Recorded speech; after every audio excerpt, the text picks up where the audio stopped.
Listen carefully. If your life feels stuck, if nothing is working, if every effort feels invisible, this is not the moment you quit. This is the moment winners are forged. Most people collapse mentally the second life stops cooperating. They panic, they complain, they wait for motivation. Winners do the opposite. This audiobook will teach you how to think clearly when everything feels heavy, how to stay disciplined when progress is slow, and how to rise when the world gives you nothing back.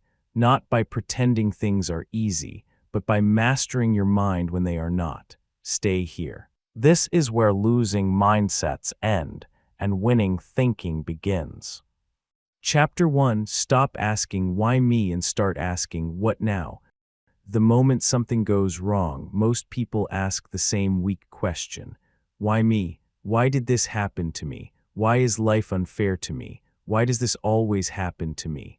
That question feels natural, it feels human, it feels justified, and it is the fastest way to stay stuck, because why me has no productive answer. It doesn't move you forward, it doesn't give you power, it doesn't change the situation, it only feeds emotion, and emotion, unchecked, destroys momentum.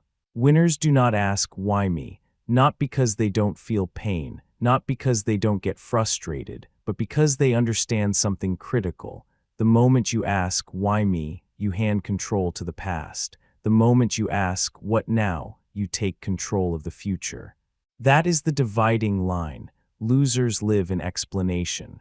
Winners live in execution. When things go wrong, most people mentally spiral. They replay events. They argue with reality. They imagine different outcomes. They burn energy on something that cannot be undone. Winners do not waste that energy. They interrupt the spiral immediately. They say, what now? What now is the only question that matters. What now can I control? What now is the next move? What now keeps me alive in this game? This is not positive thinking. This is survival thinking. Life does not reward fairness. Life rewards response. You don't win by being right, you win by being effective. Let's make this real. Think about someone who lost a job unexpectedly. Most people panic. They complain. They blame the company, the economy, the timing. They sit in resentment for weeks, sometimes months. A winner feels the same shock, but not for long. They say, what now? What now skills do I have? What now connections can I reach out to? What now opportunity exists that I ignored before? They move, not because they feel confident, because movement restores confidence. Emotion follows action, not the other way around. This is where most people get it wrong. They wait to feel ready. They wait to feel calm. They wait to feel motivated. Winners don't wait. They act while emotions are loud. They act while clarity is low. They act anyway. Asking what now forces action. Asking why me invites paralysis. Here's another example. Someone fails publicly. A business collapses. A relationship ends. Reputation takes a hit. Most people hide. They isolate. They rehearse shame. They mentally label themselves as failures. A winner refuses that identity. They say, what now? What now did this teach me? What now needs to be rebuilt? What now am I going to do differently? They extract the lesson immediately. Failure does not destroy people. Delay in response does. The longer you sit in why me, the more momentum you lose. And momentum, once lost, is hard to rebuild. This chapter is about speed, mental speed, how fast you recover, how fast you refocus, how fast you move forward when life hits you. Winners are not people who avoid problems. They are people who shorten recovery time. They fall. They feel it, they adjust, they move. No drama, no identity crisis, no extended pity party, just action. You need to train this response until it becomes automatic, because under stress you will not rise to your potential, you will fall to your training. If your default habit is emotional processing, you will freeze. If your default habit is forward thinking, you will adapt. So here is the rule. The moment something goes wrong, you give yourself a brief window to feel it. Minutes, not days. Then you cut it off. You say out loud if necessary, what now is all that matters. not tomorrow, not next week. Now, this phrase is powerful because it removes story, it removes blame, it removes ego, it forces reality-based thinking. You cannot change what happened, you can only change what happens next. That is where your power lives. Let's talk about fairness. Life is not fair, it never was, it never will be. Waiting for fairness is a losing strategy. Some people start with more, some people lose more, some people get hit harder. That is not the game you are playing.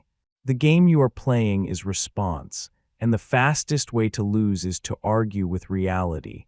Reality does not care how you feel about it. Reality responds only to action. Winners accept reality instantly. Acceptance is not weakness. Acceptance is speed. The faster you accept what is, the faster you can shape what's next.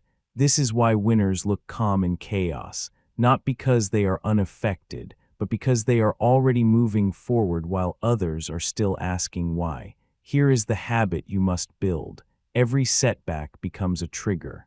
Not for emotion, for direction. The trigger is simple. Something goes wrong, right arrow, what now? You repeat it until your brain stops looking backward. You repeat it until your body shifts from tension to action. You repeat it until it becomes your default response under pressure. At first, it will feel forced. That's normal. Your brain is addicted to explanation. It wants to make sense of pain before it moves. You must override that instinct. Clarity comes after movement, not before. This is the truth no one tells you. Waiting to understand everything before acting is a luxury you don't have. Action creates understanding. Movement creates clarity. This is how winners think when nothing is going their way. They don't need perfect plans. They need forward motion. Even the wrong move is better than no move because it creates feedback. Feedback sharpens direction. Inaction sharpens fear. So here is your instruction.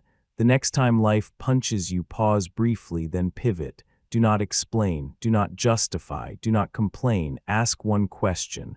What now? Then answer it with behavior. Send the email, make the call, apply again, train anyway. Show up anyway, small action, immediate action. This is how momentum is rebuilt. And once momentum returns, confidence follows. You don't need to feel strong to act strong. You act strong and strength appears. This is not motivational language. This is how the nervous system works. Action signals safety. Stillness signals danger. When you move, your brain calms. When you freeze, your brain panics. Winners move first. Understand this clearly. Your circumstances do not determine your future. Your response speed does. And every time you choose what now over why me, you are training a winning identity. An identity that does not collapse under pressure. An identity that adapts. An identity that survives long enough to succeed. This is the foundation. Before discipline, before resilience, before endurance, forward focus. You cannot win looking backward. You've now learned the first rule of winning when nothing is going your way. Stop asking, why me? Start asking, what now? You've taken control of your response. Now it's time to take control of your emotions. Chapter 2, Emotional Control is the real competitive advantage. When nothing is going your way, your emotions get louder, not quieter, not calmer. Louder, doubt gets louder, fear gets louder, anger gets louder, impatience gets louder. Most people think this is the problem. It's not. The problem is obedience. Most people obey their emotions without realizing it. They treat feelings as commands instead of signals. If they feel discouraged, they stop. If they feel angry, they react. If they feel uncertain, they hesitate. This is how momentum dies. Winners feel the same emotions. They just don't let those emotions drive behavior. That is the real advantage. Not talent, not luck, not intelligence. Emotional control. This is what allows winners to think clearly while others mentally collapse. Here is the truth you must accept. Your emotions are not designed to help you win long-term games. They are designed to keep you safe short-term. Fear wants comfort. Anger wants release. Sadness wants rest. Winning requires something different. It requires delayed gratification. It requires restraint. It requires calm thinking under pressure. That is why emotional discipline is rare and valuable. Most people let one bad emotion trigger a chain reaction. They feel frustrated. They speak carelessly. They make rushed decisions. They create new problems on top of the original one. This is how losses compound. One mistake turns into 5. One bad day turns into a bad month. One emotional reaction creates consequences that last years, not because the situation was severe, but because the response was uncontrolled. Winners understand this pattern and break it early. They slow the moment down. They don't suppress emotion. They don't deny it. They don't pretend to be calm. They simply refuse to act from it. This is the distinction that changes everything. Emotion can exist. Reaction is optional. Repeat that until it sinks in. Emotion can exist. Reaction is optional. This is not passive. This is disciplined. Think of emotional control like leverage. A calm mind can see options. A reactive mind sees only relief. Relief feels good now. Options win later. This is why calm minds outlast chaos. Chaos demands urgency. Calm creates precision. When everyone else is rushing, panicking, and overcorrecting, the calm person gains advantage simply by not making things worse. Let's make this practical. Imagine a tense argument. Most people react instantly. They raise their voice. They say things they can't take back. They try to win the moment. A winner pauses, not because they are weak, but because they are strategic. They know that emotional reactions feel powerful, but cost control. They choose silence or measured words, and that choice protects leverage. Or consider financial pressure. Bills piling up, income uncertain, stress high. Most people panic spend, panic quit, or panic avoid. Winners slow down. They don't make drastic moves in emotional states. They stabilize first. They breathe. They assess. They make boring, controlled decisions. Those decisions don't feel heroic, but they compound. This is how stability is built. You must train yourself to separate feeling from function. Feeling says, I'm overwhelmed. Function says, what is the next controllable action? Feeling says, this isn't fair. Function says, what move reduces damage? Feeling says, I'm done. Function says, I will reassess after action. This is the internal dialogue of winners, not dramatic, not emotional, practical.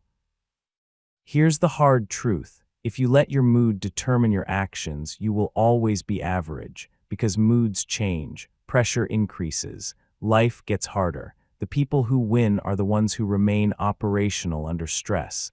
Operational means still thinking, still choosing, still acting with intent, not perfectly, but deliberately. This is why emotional control must be trained, not hoped for.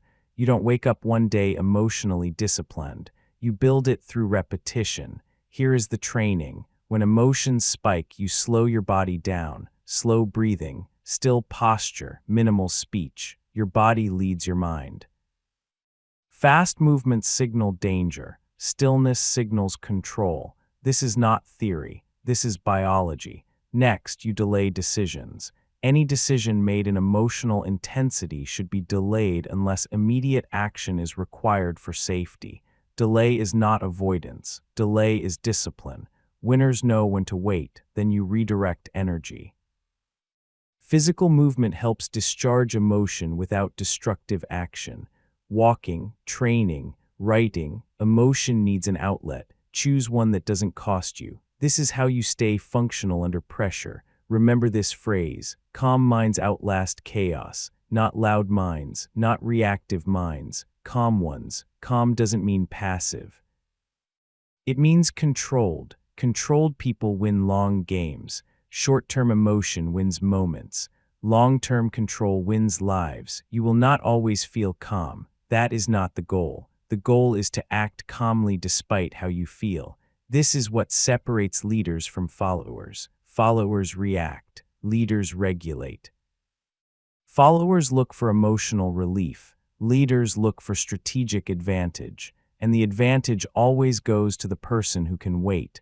Wait before speaking, wait before deciding, wait before reacting. This patience creates clarity, and clarity creates better outcomes. Every time, you are training a skill that compounds. Every emotional restraint strengthens the next one.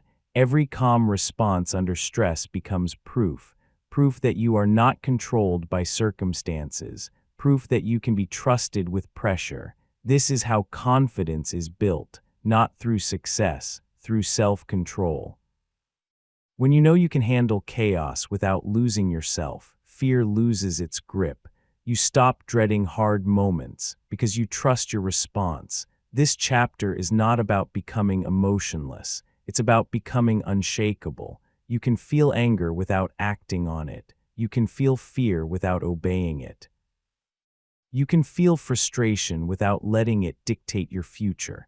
That is power, and power is quiet. Now understand how this connects to the larger theme.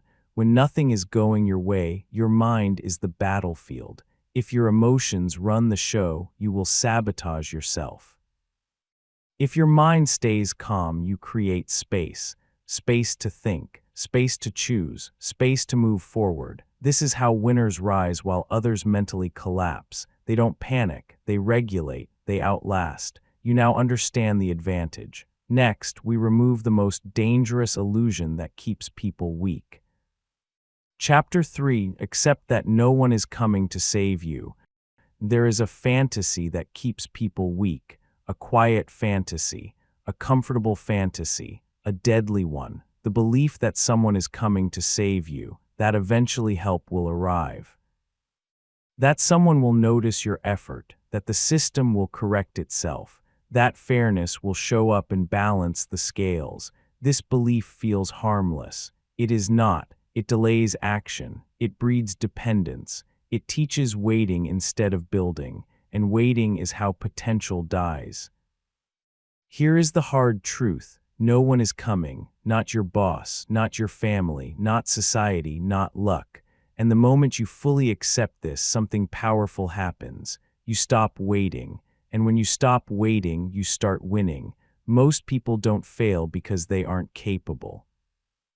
They fail because they are waiting for permission, support, validation, or rescue. They wait for conditions to improve. They wait to feel confident. They wait for someone else to fix the situation. Winners wait for nothing.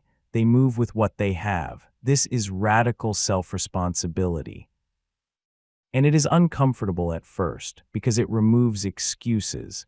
If no one is coming, then everything is on you. Your progress, your recovery, your future. That pressure scares people. But pressure is not the enemy. Dependence is. Dependence keeps you small. Dependence makes you fragile. Dependence teaches helplessness. Self-responsibility builds strength. It forces growth. Let's be clear. Accepting that no one is coming does not mean you reject help. It means you do not rely on it. There is a difference. Help is a bonus. Responsibility is the foundation. People who expect rescue behave differently. They hesitate. They delay, they conserve effort just in case. People who expect nothing behave differently. They prepare, they adapt, they act with urgency because they know the outcome depends on them. This mindset changes everything. Think about difficult moments in your life, times when things went wrong. Ask yourself honestly. Were you waiting for someone to step in? Were you hoping circumstances would shift on their own? Most people are. They don't even realize it. They stay mentally passive while time passes. Winners break this pattern. They accept reality immediately. This is on me, not in a self-blaming way. In an empowering way, because if it's on you, you can do something about it. If it's on someone else, you're stuck. Victim thinking says, this shouldn't have happened. Winner thinking says, it happened, now I move. Radical self-responsibility does not argue with reality, it adapts to it. Life is unfair. Some people start ahead. Some people get hit harder. That does not change your responsibility. You are still responsible for your response. And the sooner you accept that, the faster you regain control. Here is where most people resist. They say, "But it wasn't my fault." That may be true. Fault and responsibility are not the same thing. It may not be your fault that something happened. It is still your responsibility to deal with it. Winners understand this distinction. They don't waste time assigning blame. They assign tasks. What do I need to do next?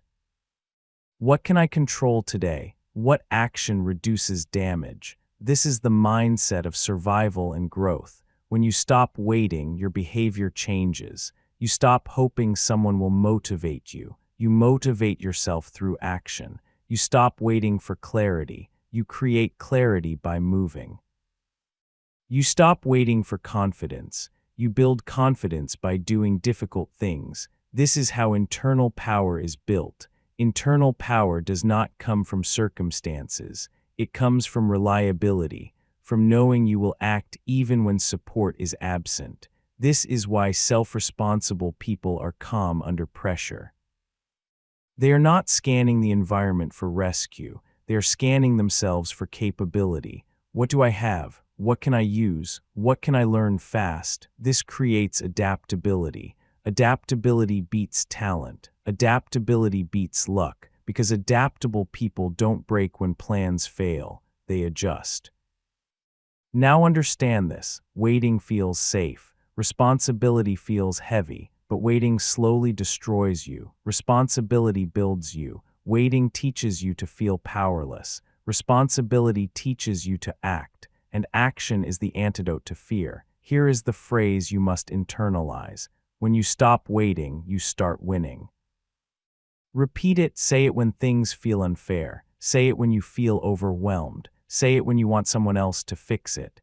This phrase cuts through illusion, because the moment you stop waiting, you reclaim time. Time is your most valuable resource. Waiting wastes it. Action compounds it. This chapter is not about becoming isolated or hardened. It is about becoming self-directed. Self-directed people do not need ideal conditions.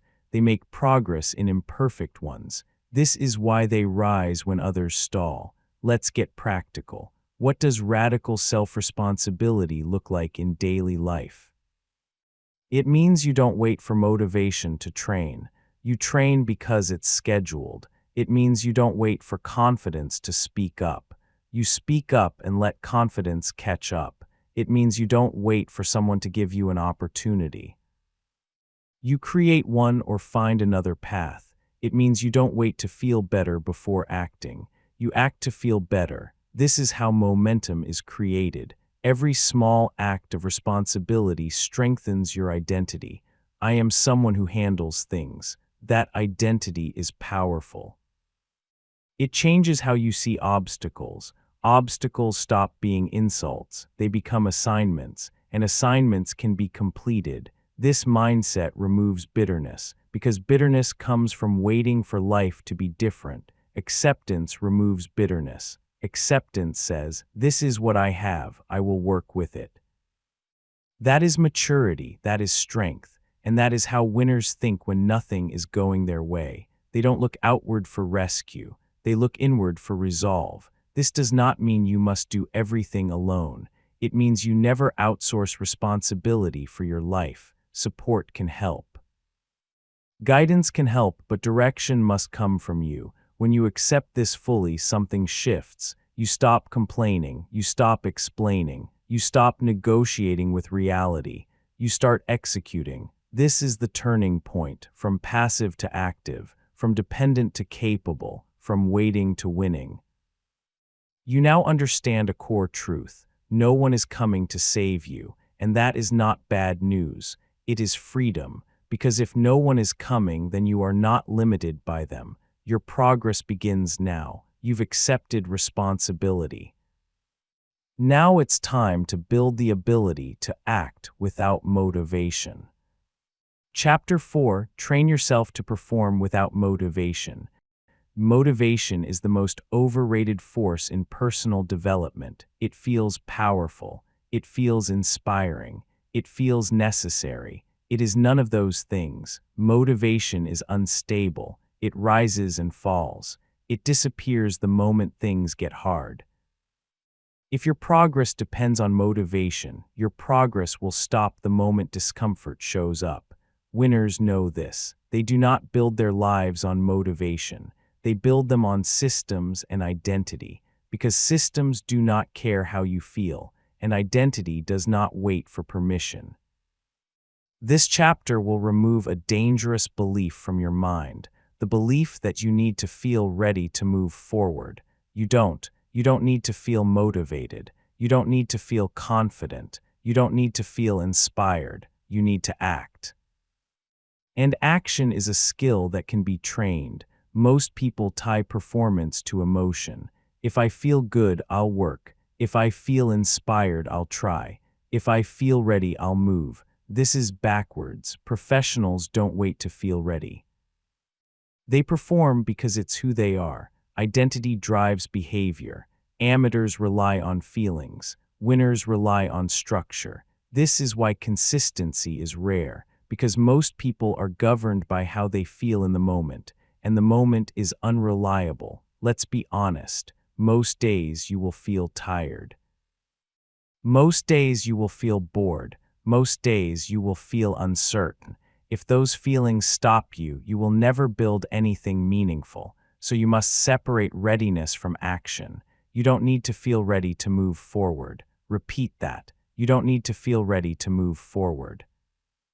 This phrase cuts through hesitation, because readiness is an illusion. No one ever feels fully ready. They act and become ready through action. This is how winners think. They don't ask, "Do I feel like it?" They ask, "What is scheduled?" They remove decision-making from execution. Decisions drain energy. Systems conserve it. Here is the principle. The more you decide, the weaker you become. The more you follow structure, the stronger you become. This is why routines matter, not because they are exciting, but because they eliminate negotiation. Negotiation is where motivation dies. Every time you negotiate with yourself, you give emotion a vote. Winners don't negotiate. They show up because it's time. This is what discipline actually is. Not intensity, not force, reliability, doing the thing regardless of internal weather, rain or shine, high energy or low, excited or bored. Performance without motivation. This is what separates high performers from everyone else. Now let's break this down practically. First, you must stop romanticizing motivation. Motivation is a reaction. Discipline is a decision. Motivation comes after success. Discipline creates success. Waiting for motivation is like waiting for confidence before speaking.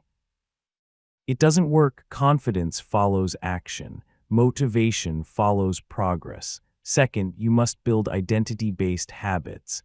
Identity answers the question, "Who am I?" Winners don't say, "I'm trying to work out."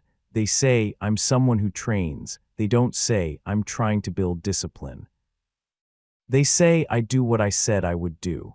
Language matters. Identity drives behavior even when motivation is absent. When action is tied to identity, it becomes non-negotiable. You don't debate brushing your teeth. It's just who you are. This is what you must aim for. Third, you must reduce the size of the action. Most people fail because their expectations are too high on low-energy days. They think it's all or nothing. Winners know better. They know that something is always better than nothing. On days when energy is low, they lower the bar, but they do not remove it. 10 minutes instead of an hour, 1 page instead of a chapter, 1 set instead of a full workout. This preserves the habit. Momentum is maintained through consistency, not intensity. Missing once is not the problem. Missing twice is the start of a pattern. Winners protect the streak. They understand that showing up keeps identity intact. Even minimal effort counts. Now let's talk about boredom. Boredom is where most people quit, not because the work is hard, but because it is repetitive. Winners embrace boredom. They understand that mastery is built in unglamorous repetition. They don't need excitement to continue. They need commitment. This is why most people never outgrow their current level. They chase novelty instead of depth. They stop when things feel routine. Winners stay. They refine, they repeat, they improve slowly. This is how long-term success is built. Here is the mental shift you must adopt. Action is not a reflection of emotion. Action is a commitment to identity. When you act without motivation, you are voting for the person you want to become. Each action is a vote. One vote won't change everything, but enough votes build a new identity. This is the compounding effect. Small actions done consistently outperform bursts of inspiration every time. Let's address the lie directly. I'll start when I feel motivated. That day rarely comes. And when it does, it doesn't last. Winners start when it's inconvenient. They start when it's boring. They start when it's uncomfortable, because starting creates momentum, and momentum carries you when motivation disappears. This is how you win when nothing is going your way. You don't wait for energy. You create it through movement. Movement generates momentum. Momentum generates belief. Belief generates endurance. This is the chain. You don't need to feel ready to move forward. You move forward to feel ready.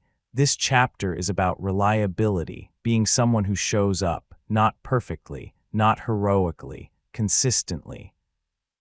Consistency is the real flex. Anyone can act when motivated. Few can act when they're not. That's why it's powerful. That's why it builds confidence that cannot be shaken, because you know you can rely on yourself, and self-trust is everything. When you trust yourself, fear loses power.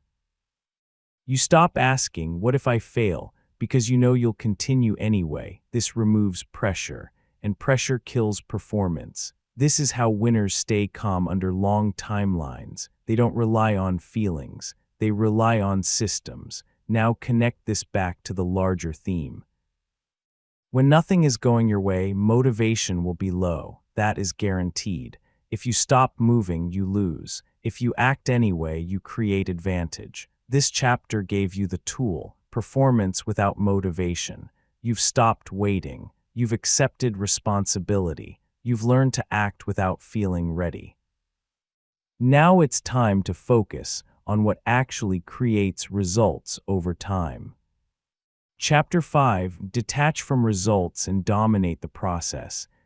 Most people lose the game before it even starts, not because they lack ability, not because they lack discipline, but because they are obsessed with results. They stare at outcomes. They measure too early.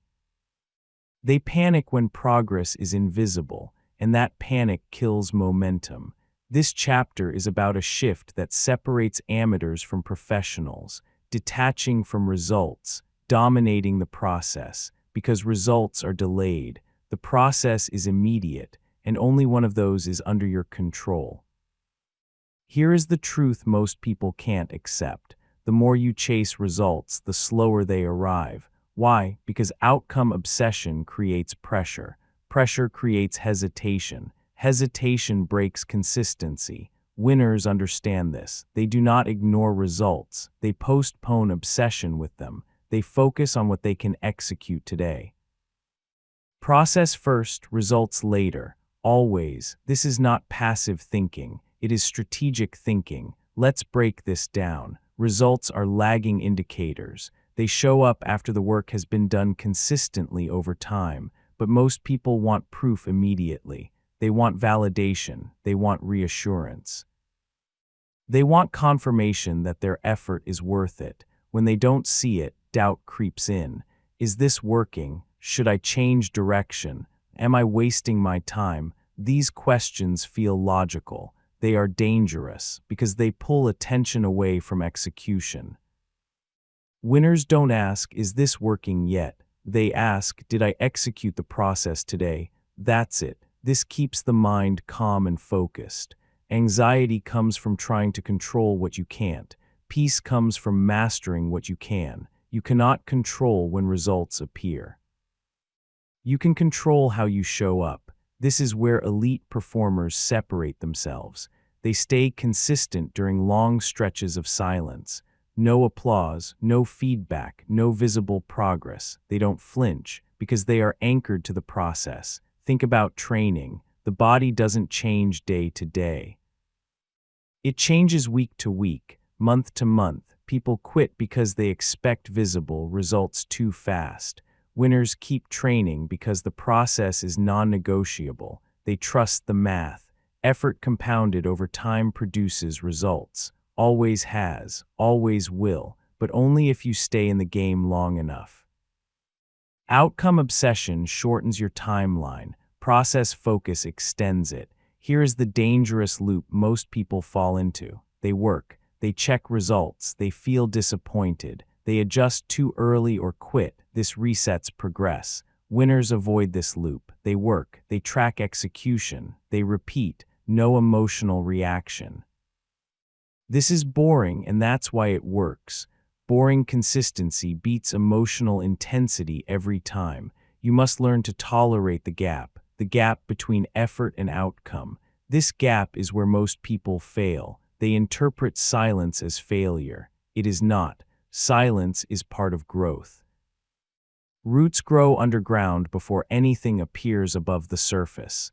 If you dig them up every day to check, you kill the plant. This is exactly what people do to their progress. They keep checking, they keep doubting, they keep interfering. Winners leave the roots alone. They water daily.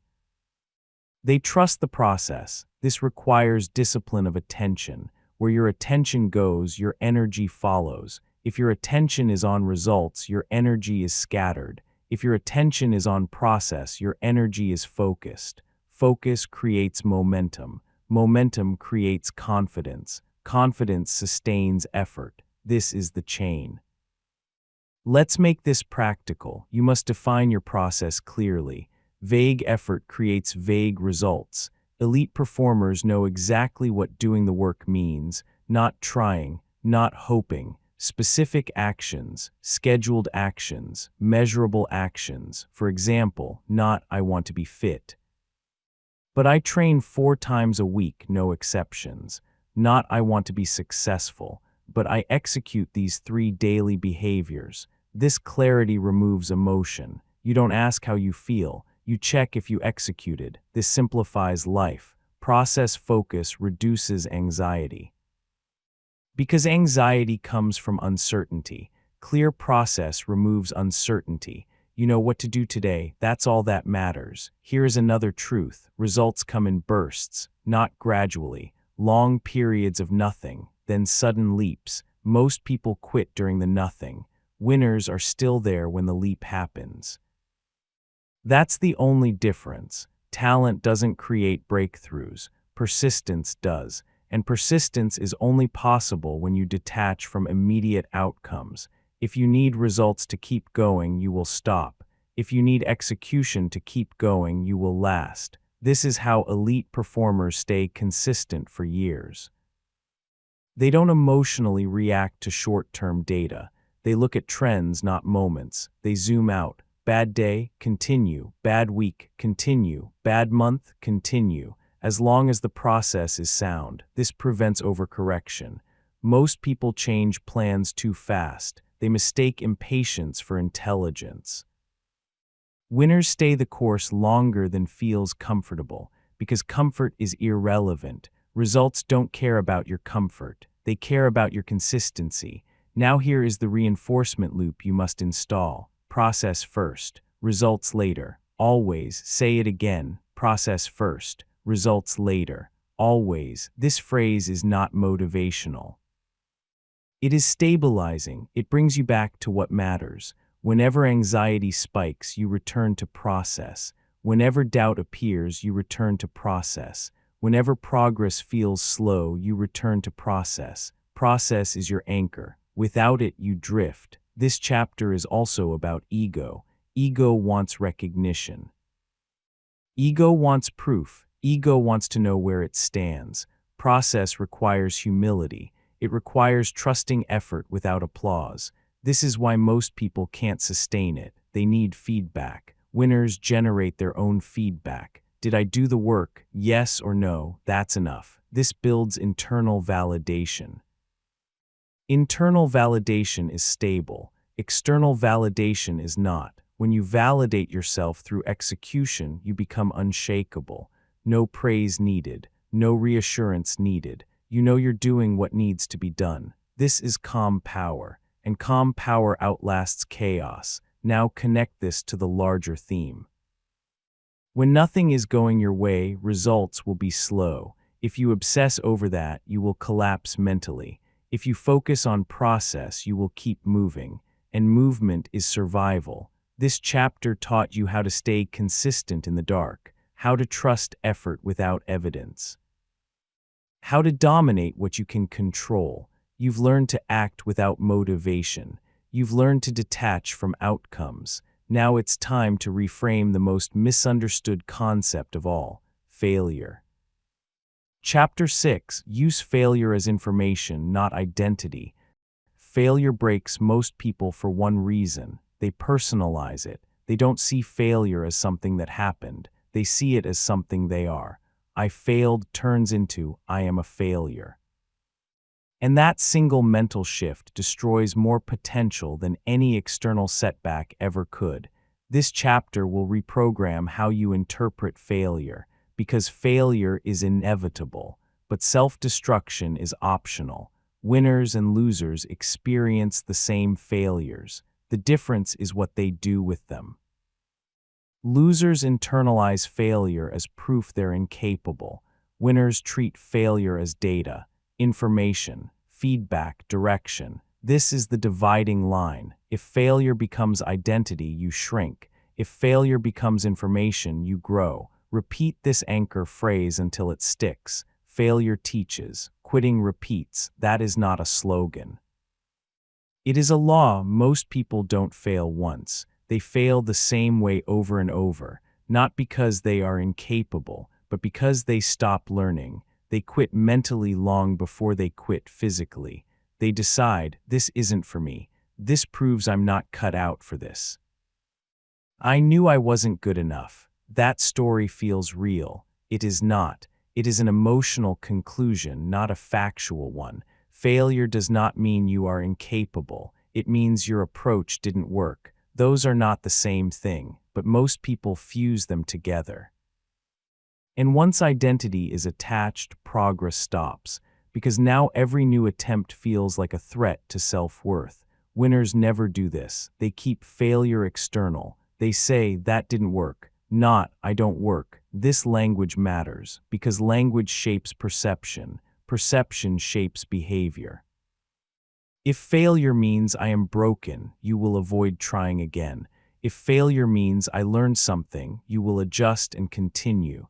This is why winners fail more often. They are willing to collect data. They test. They experiment. They refine. They don't protect ego. They protect progress. Let's be very clear. Failure is not the opposite of success. Quitting is. Failure is part of the process. Every skill you admire was built on repeated failure. You just didn't see it. You only see the finished product, not the years of mistakes underneath it. Winners expect failure. They plan for it. They don't ask, what if I fail? They ask, what will this teach me? This mindset removes fear, because fear comes from interpretation. Failure interpreted as danger creates avoidance. Failure interpreted as data creates curiosity. Curiosity keeps you in the game. Now let's talk about the most dangerous failure response: emotional shutdown. This is when people fail and then disengage. They stop trying fully. They half commit. They avoid risk. They stay busy but not exposed. This is subtle quitting, and it's lethal to growth. Winners do the opposite. They lean in. They analyze. They ask hard questions. What specifically went wrong? What assumption was incorrect? What variable can I change next time? This is how failure becomes leverage. Most people don't do this because it's uncomfortable. It requires honesty. It requires admitting mistakes without self-attack. That balance is rare. Either people deny responsibility or they drown in shame. Winners choose a third option: objective analysis. No drama, no identity, just facts. This is how elite performers think. They review performance like engineers, not critics. Critics attack character. Engineers improve systems. You must become the engineer of your own life. Failure is not personal, it is mechanical. Something didn't align, find it, fix it, try again. Failure teaches, quitting repeats. Say it again, failure teaches, quitting repeats. This phrase matters because it reframes pain. Pain becomes tuition, not punishment. And tuition is only wasted if you drop out. Now let's address the ego trap. Ego wants to look capable. Growth requires being teachable. You cannot learn if you are protecting your image. Winners sacrifice image for progress. They are willing to look foolish temporarily to improve permanently. Losers protect image and stay stuck. Ask yourself this: do you want to look competent now or be competent later? That answer determines how you handle failure. Now here is the practical framework you must adopt. Every failure triggers 3 steps. First, separate identity from outcome. Say this internally: this result does not define me. Say it even if you don't believe it yet. Repetition matters. Second, extract the lesson. Ask specific questions. What did I do? What was the result? What will I change next time? Not emotional questions, operational ones. Third, re-enter the process quickly. Delay after failure increases fear. Quick re-entry builds resilience. Winners don't wait to feel confident again. They act to rebuild confidence. Confidence is a byproduct of action. Never forget that. Here's the danger of over-identifying with failure. You start avoiding challenges. You lower your standards. You aim smaller. You play safe. This feels like protection. It is actually retreat. And retreat feels good short-term, but kills long-term self-respect. Winners do not avoid failure. They avoid stagnation. They know stagnation is worse. Failure hurts. Stagnation corrodes. Failure is sharp pain. Stagnation is slow decay. This is why winners keep showing up. They refuse to let one loss define the story. They understand that life is long. One failure means nothing unless you let it. The only failure that matters is quitting. Everything else is feedback. Say it again: failure teaches, quitting repeats. This mindset changes how you experience setbacks. Instead of spiraling, you stabilize. Instead of withdrawing, you engage. Instead of labeling yourself, you adjust your strategy. This is how winners stay mentally intact under pressure. They don't add meaning where none exists. They don't dramatize. They don't catastrophize. They keep it simple. That didn't work. I'll try again differently. That sentence alone will put you ahead of most people. Now connect this to the larger theme of the book. When nothing is going your way, failure will be frequent. If you interpret it emotionally, you will collapse. If you interpret it strategically, you will sharpen. This chapter gave you the lens. Failure is not identity. It is information. Use it, because every lesson you extract strengthens you. Every attempt you repeat with improvement moves you closer. You are not behind because you failed. You are behind only if you stop. You now know how to use failure correctly. Next, we remove the need for external validation, because winners do their most important work where no one is watching. Chapter 7, Learn to Win in Silence. When nothing is going your way, something else disappears too. Validation. No applause, no encouragement, no recognition. For most people, this feels like punishment. For winners, it is an advantage, because silence removes distraction. And distraction is the enemy of progress. Most people are addicted to validation. They want to be seen. They want to be praised. They want confirmation that they're doing well. When validation disappears, they lose motivation. They slow down. They question themselves. They stop showing up. This is why most people quit when the spotlight turns off. Winners don't. They get stronger in silence. They understand a truth most people never learn. Quiet progress builds stronger confidence than external praise because praise is fragile, silence is stable, praise comes and goes, silence stays. This chapter is about learning to win without witnesses, because the most important work you will ever do will happen when no one is watching, and if you cannot perform in silence, you will never reach your full potential. Here is the problem with validation. It makes you dependent. Dependent on feedback, dependent on approval, dependent on reaction. The moment validation becomes the fuel, silence becomes the threat, and life is full of silence. Long stretches where no one notices, no one cares, no one claps. If silence stops you, you will stop often. Winners remove this weakness. They train themselves to work without feedback. They build internally. This is why they are dangerous. Silent work builds loud results. Repeat that. Silent work builds loud results. The work you do when no one is watching compounds quietly, until one day the results speak for you. And when that happens, no explanation is needed, but most people never reach that point.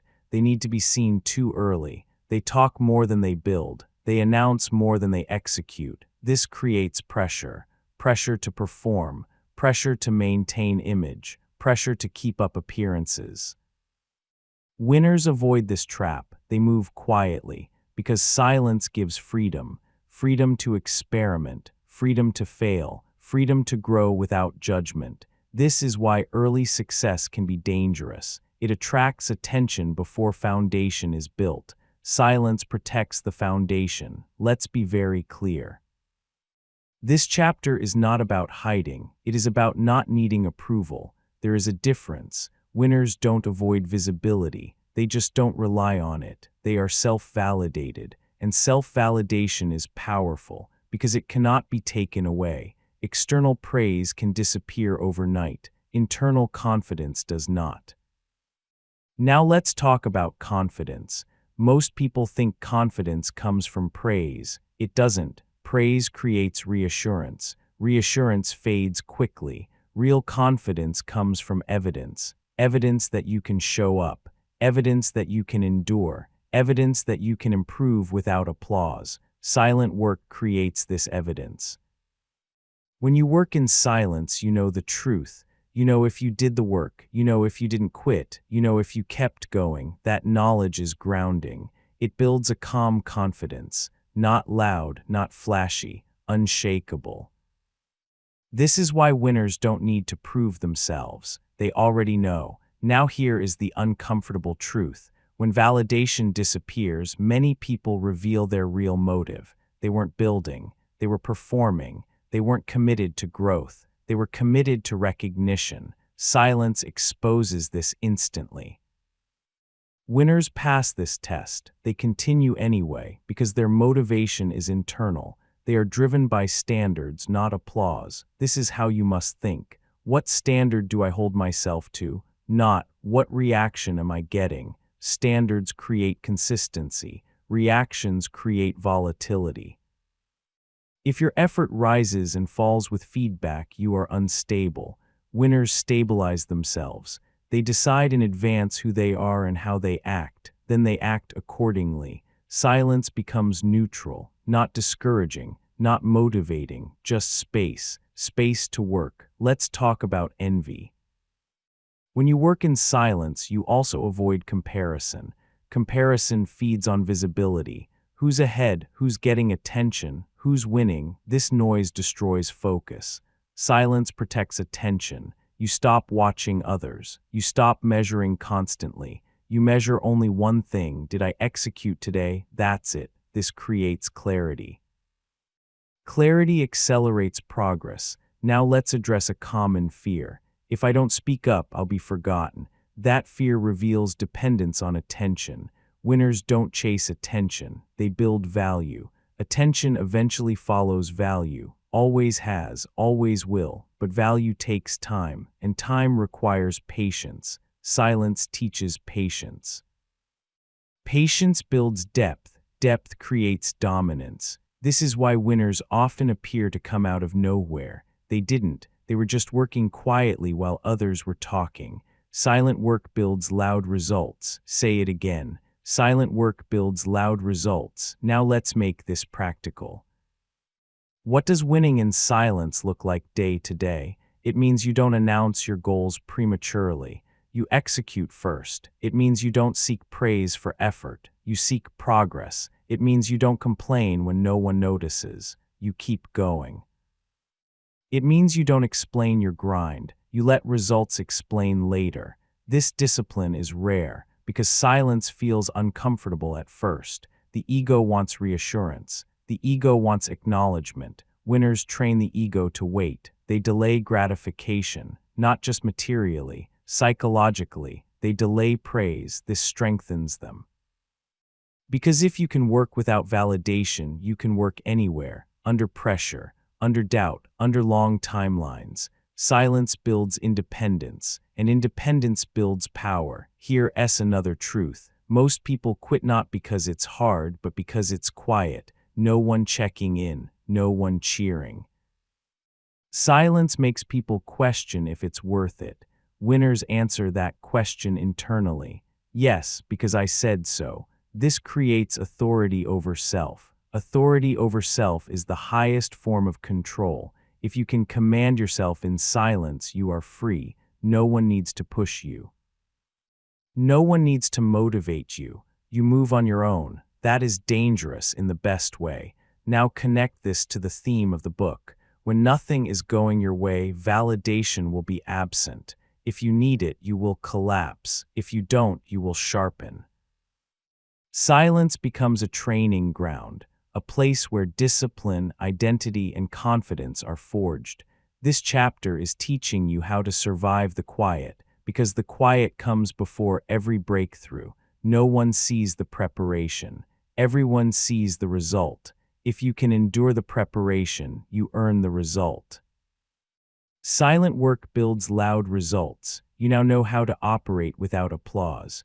Next, we train your ability to keep going when progress is invisible, because silence is not just external, it's internal too. Chapter 8: Stay disciplined when progress is invisible.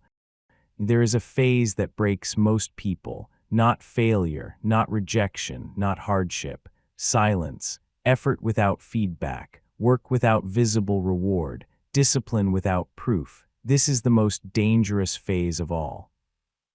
Because nothing looks wrong, yet nothing looks right either, and most people quit here, not loudly, quietly. They stop pushing, they start skipping, they tell themselves a story. This isn't working.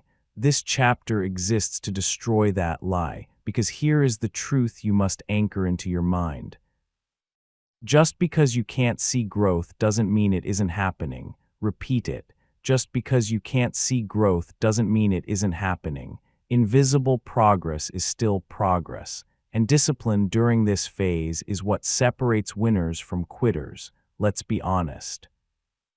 The human brain is terrible at delayed rewards. It wants evidence.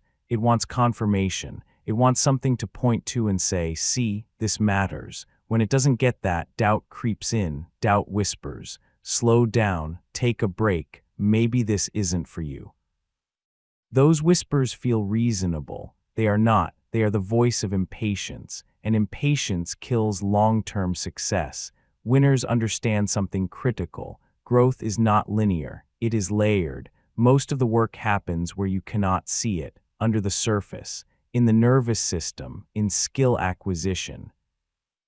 In mental wiring, you don't see it until suddenly you do. This is how progress actually works. Long stretches of nothing, then sudden leaps. The problem is not the lack of progress. The problem is your interpretation of silence. Most people interpret silence as failure. Winners interpret silence as incubation.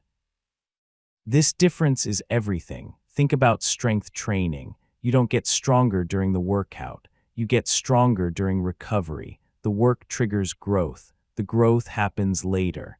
If you judge progress during the wrong window, you misinterpret reality. This is exactly what people do in life. They check too early. They look for visible change before the process has had time to compound. Then they quit. Winners don't check early. They trust the timeline because they understand the math. Small actions done consistently over time produce results. Always, but only if you stay long enough. This chapter is about staying when it's boring, staying when it's quiet, staying when there is no feedback loop to reward you. This is discipline in its purest form, not driven by excitement, not driven by praise, driven by commitment. Most people confuse discipline with intensity. Intensity is easy. Discipline is boring. Discipline is doing the same small things repeatedly without emotional payoff. That's why it's rare, and that's why it's powerful. Let's talk about what happens psychologically during invisible growth phases. You begin to question your standards. Am I doing enough? Is this the right approach? Should I change something? Sometimes adjustment is necessary. Most of the time, this questioning is just impatience disguised as intelligence.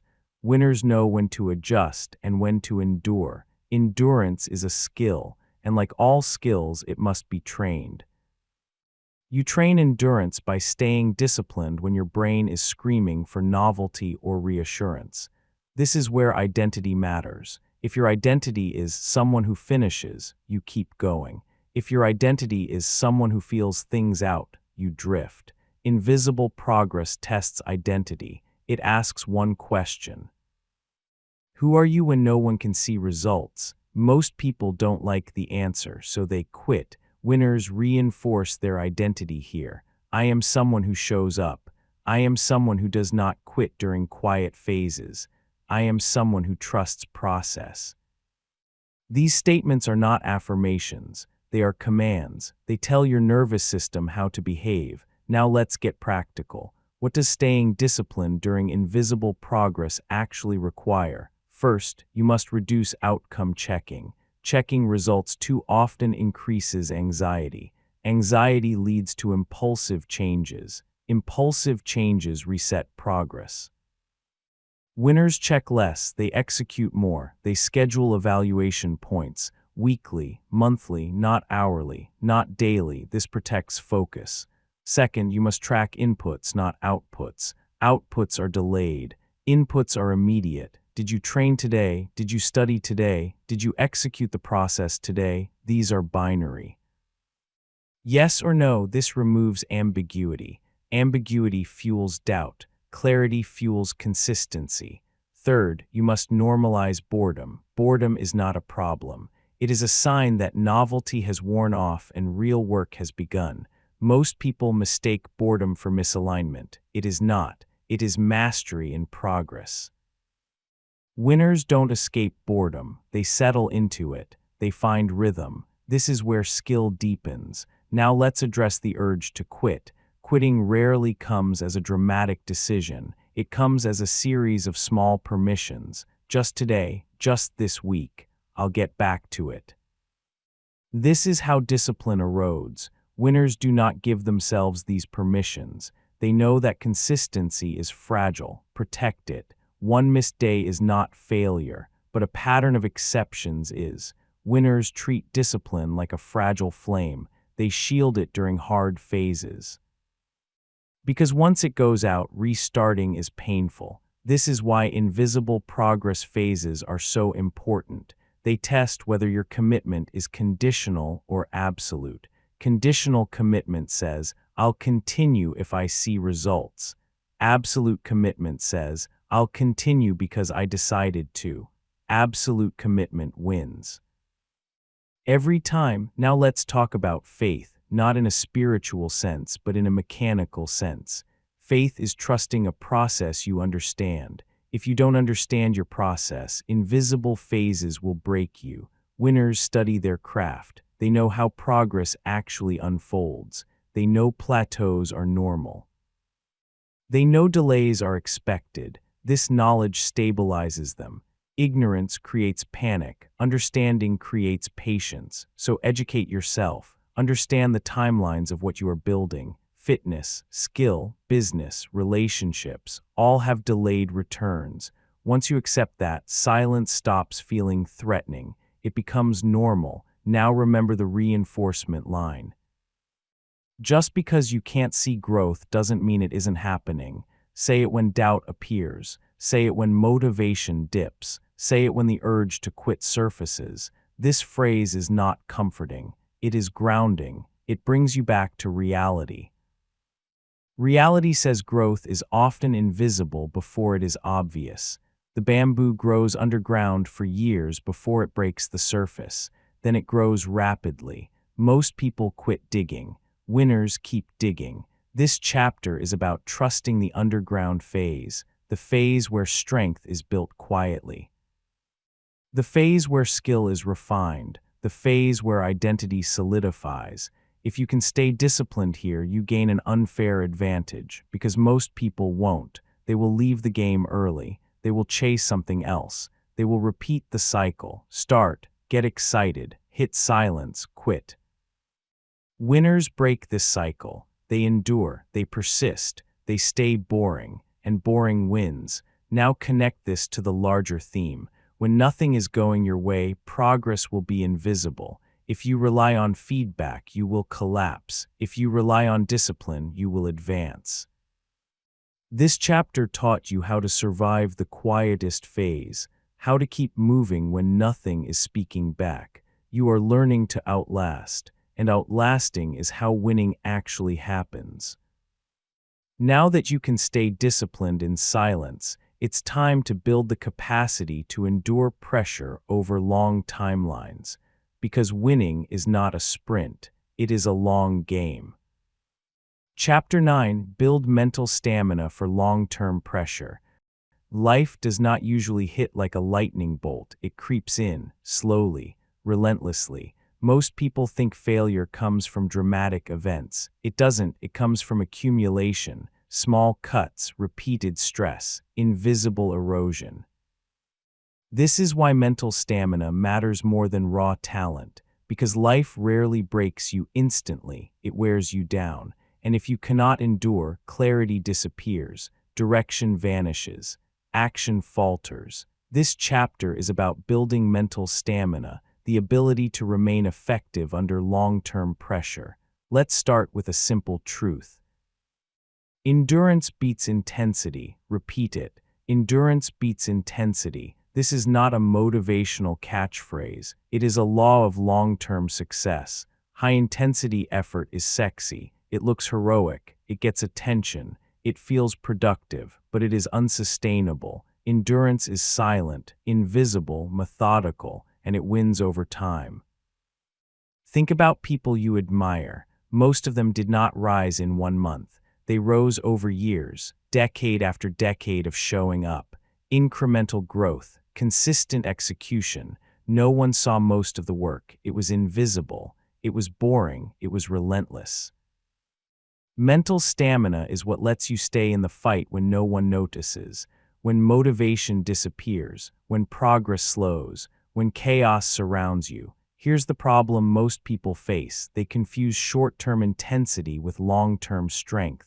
They sprint until they burn out, then quit, then restart, then quit again. That is how frustration compounds. That is how dreams stall. Endurance is not about bursts of energy.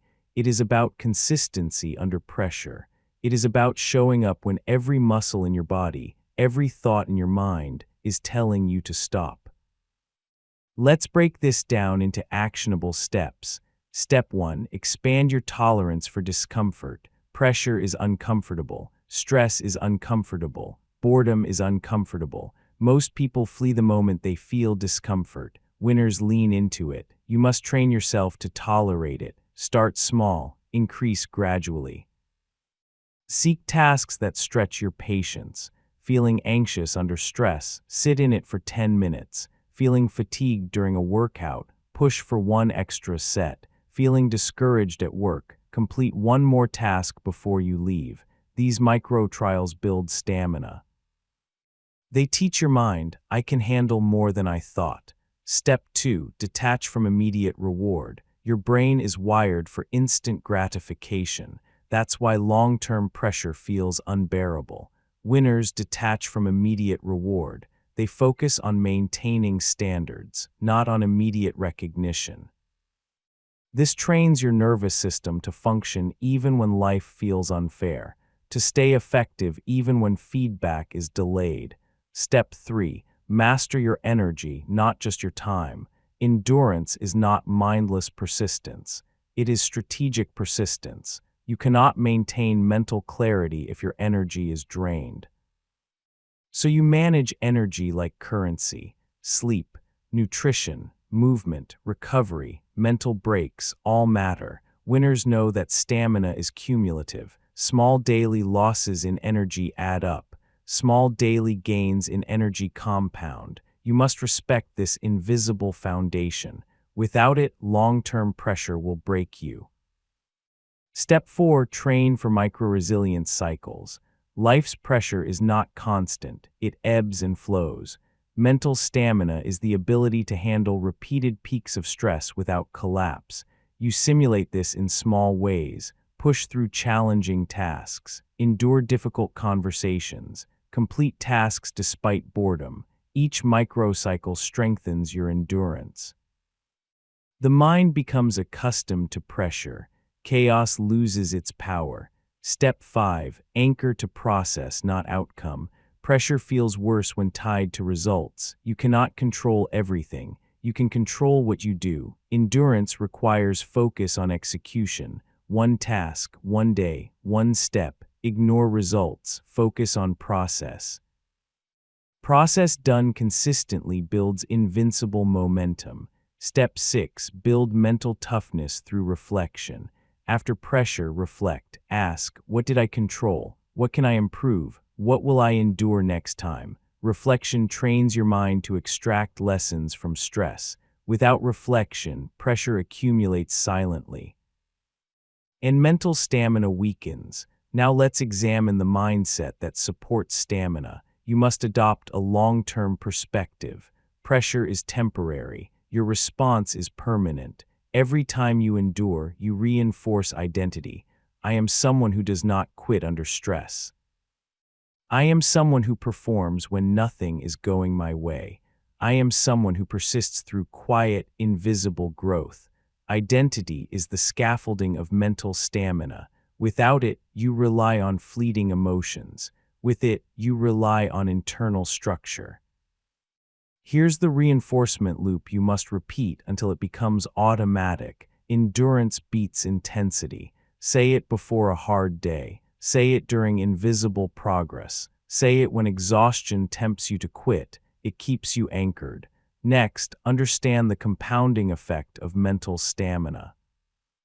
The more you endure, the easier it becomes to endure more. Small acts of persistence build confidence.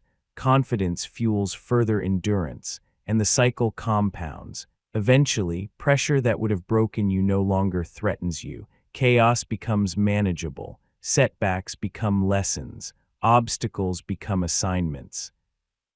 This is the key to winning when nothing is going your way, because life will not relent. Challenges will continue. Obstacles will accumulate. The weak break. The impatient quit. The untrained collapse. The disciplined endure. And enduring is how you rise above circumstance. Let's tie this back to earlier lessons. You accepted responsibility. You learned to act without motivation. You detached from outcomes. You endured invisible progress. You trained in silence. Now you strengthen the final pillar, long-term endurance. All these principles intersect. Without stamina, previous lessons crumble. Without stamina, discipline fails under pressure. Without stamina, quiet work collapses before results appear. Endurance is the glue. It is the multiplier. It is the force that allows winners to persist when life is unrelenting. So anchor this in your mind. Pressure is inevitable. Discomfort is inevitable. Boredom is inevitable. Your choice is simple. Collapse under it or endure through it. Endurance beats intensity. Repeat it again. Endurance beats intensity. Internalize it. Live it. Execute it daily. And when life continues to hit hard, when nothing is going your way, you will survive, you will advance. You will build the kind of momentum most people never see. You've built responsibility, discipline, process focus, silent work, and tolerance for invisible progress. Now, with mental stamina, you are prepared to handle long-term pressure. Your resilience is now structural. Your identity is battle-tested. Your execution is unshakable.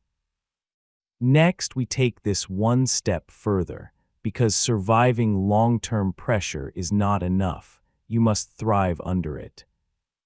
Chapter 10, Decide Once and Stop Redeciding Every Day. Here is the truth most people ignore. You waste most of your mental energy deciding things you already know. Not small, trivial things, though those add up too.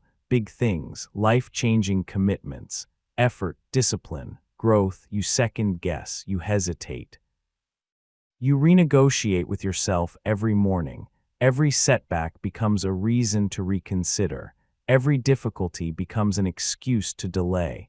And all of this does one thing: it drains you. Mental fatigue builds faster than physical fatigue, and it kills momentum. It erodes confidence. It sabotages execution. Winners do not operate this way. They decide once. They commit fully. They stop reconsidering. The decision was already made. Repeat that in your mind. The decision was already made. This is not rhetoric. It is strategy. It is the simplest shortcut to clarity, energy, and unstoppable execution. Let's break this down. Every morning, millions of people face the same internal battle. Should I start today? Should I rest today? Am I ready today? Did I choose the right goal? The question is subtle but deadly. Each tiny negotiation gives power to doubt. Doubt amplifies fear. Fear slows action. By the time they finally act, momentum is lost. Winners eliminate this battle entirely. They make a single, irrevocable decision. Once committed, nothing changes. The question no longer exists. This is mental efficiency at its highest. Your brain is no longer wasting energy on questions you already answered. All resources are available for execution, endurance, and adaptation. Here's the principle: decision fatigue is real. Every choice consumes mental energy. Small daily renegotiations of your core commitment compound this drain. Eventually, your capacity to perform under pressure disappears. Make the decision once and live it every day. Let's apply this. Consider your goals. Many people want them, but want is weak. Want implies optionality. Want is negotiable. Winners do want. They decide. Decision removes optionality. I will train no matter what. I will show up to the work even when motivation fails. I will pursue growth even when the outcome is invisible. The decision was already made. This approach solves a dangerous problem most people never recognize. Every day presents friction, obstacles, discomfort, unexpected stress. For the undecided, each challenge reopens the negotiation. They pause, evaluate, worry, and hesitation compounds failure. For the decided, nothing changes. The external conditions are irrelevant. The internal commitment is absolute. Resistance exists, but it no longer has power over your choice. This is freedom. Ironically, freedom does not come from having options. Freedom comes from eliminating them, from taking one critical decision off the table permanently. Now, let's talk about internal dialogue. When you decide once, your inner voice becomes a tool, not a tyrant. It says, "Do it anyway. You've already committed." The decision was already made. Contrast this with the weak. Maybe I shouldn't. Is this the right day? Maybe I'll skip today. One phrase reinforces authority over self. The other surrenders it. Here is the pattern you must adopt. Step 1. Identify the decisions that matter most. These are not minor choices. These are decisions that define your life trajectory. Examples: to work on your craft daily, to maintain physical fitness, to build mental discipline, to persist under failure. Step 2. Make each decision once. Verbally commit, write it down, seal it in your mind. I have decided I will do this no matter what. Step 3. Guard the decision against renegotiation. Whenever doubt arises, repeat, the decision was already made. Step 4. Align daily actions with the commitment. Execution is the visible manifestation of the decision. Without action, commitment is meaningless. Step 5. Reinforce identity through consistency. Decisions form the backbone of identity. Who am I? Is answered through repeated action, rooted in irreversible choices. Let's make this real with a practical example. Imagine you committed to waking up at 5 a.m. to train. A week in, life gets difficult. You are tired, rain falls, friends call. The undecided person negotiates, maybe tomorrow. I'll skip today. Momentum collapses. The decided person responds, the decision was already made. And still rises, still trains, still executes. No debate, no hesitation, no wasted mental energy. This is power. Now let's extend this to long-term pressure. Life will constantly challenge you. Nothing will go perfectly. Setbacks are inevitable. If you have not decided once, you will renegotiate under stress. Doubt will multiply, momentum will fracture, confidence will erode. If you have decided once, you endure, you persist, you act regardless of conditions. Consistency becomes effortless, execution becomes automatic. And here's the hidden bonus: other people notice, not because you advertise it, not because you seek praise. Because your decisions manifest in results. Authority over self produces influence externally. Decisions drive action, which drives outcomes. This is why top performers make irrevocable choices early. They remove uncertainty from their lives. They stop wasting energy on self-negotiation. They focus fully on the work that matters. Here's the danger you must avoid: treating decision as a one-time announcement without reinforcement. The mind will always attempt to reopen debates. Daily affirmations, cues, and reminders are necessary. Write the decision down, repeat it in your mind, anchor it with identity. The decision was already made. Repeat, repeat. Repeat, now a psychological truth. Deciding once reduces anxiety. Doubt is neutralized. Energy is reclaimed. Execution flows naturally. Indecision creates internal friction. Friction destroys stamina. Friction slows growth. The solution is simple: decide once. Stop debating. Act relentlessly. Let's close with a final reinforcement. Every other chapter you studied: resilience, discipline, silent work, invisible progress, mental stamina, depends on decision. If you waver, all of it fails. If you commit irreversibly, all of it compounds. The decision was already made. Say it now. Say it during challenge. Say it when temptation arises. Say it before motivation is required. This is your anchor, your foundation, your ultimate tool for execution under pressure. Decide once. Stop redeciding every day. Act relentlessly. Because when nothing is going your way, the strongest weapon you have is a mind that no longer negotiates with itself. The decision was already made, and with that you are ready. You've built clarity, discipline, endurance, patience, and mental toughness. Now there is nothing left to debate, nothing left to negotiate, only action. This closes the final chapter. You mastered your fear, you mastered your discipline, you mastered your process. It's time to step into life fully prepared, fully committed, fully unstoppable. The decision was already made. Understand this clearly. Nothing going your way is not a signal to stop. It is a signal to sharpen your thinking. Most people break when progress slows. They lose focus. They lose discipline. They lose belief. You now know better. Winners think clearly under pressure. They act without motivation. They move forward without validation. They stay disciplined when results are silent. This audiobook was not meant to inspire you. It was meant to reprogram you. Now the challenge is simple. The next time things don't go your way, do not complain, do not retreat, do not hesitate. Execute one disciplined action anyway. That is how winning begins, and that decision starts now.